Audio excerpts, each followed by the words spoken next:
शहीद जवान महेश नागुलवार यांना शासकीय इतमामा श्रद्धांजली। गडचिरोलीचे सहपालकमंत्री ॲडव्होकेट आशिष जयस्वाल यांच्याकडून कुटुंबियांचे सांत्वन।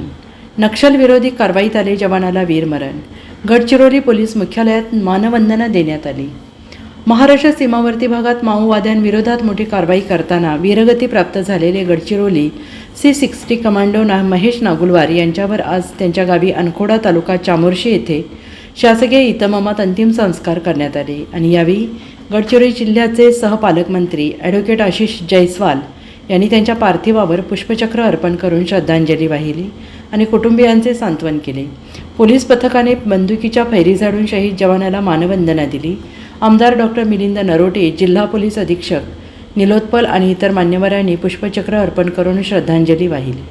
त्यापूर्वी आज सकाळी गडचिरोली पोलीस मुख्यालयात शहीद महेश नागुलवार यांना पोलीस मानवंदना देण्यात आली आणि यावेळी अतिरिक्त पोलीस महासंचालक स्पेशल ऑपरेशन राजकुमार भटकर, जिल्हाधिकारी अविशांत पंडा, नक्षलविरोधी अभियानाचे विशेष पोलीस महानिरीक्षक संदीप पाटील, उपमहानिरीक्षक अंकित गोयल, पोलीस अधीक्षक निलोत्पल तसेच CRPFचे पोलीस अधीक्षक सुमित वर्मा आणि वरिष्ठ पोलीस अधिकाऱ्यांनी त्यांना श्रद्धांजली अर्पण केली। भामरागड तालुक्यातील फुलनार जंगलात परिसरात C60 जवानांनी नक्षलवादी तळ उद्ध्वस्त करण्याची मोठी कारवाई केली। मात्र या कारवाई दरम्यान महेश नागुलवार यांना गोळी लागली। उपचारादरम्यान त्यांचे निधन झाले। त्यांच्या पश्चात आई, पत्नी, 2 मुली असा आप्त परिवार आहे।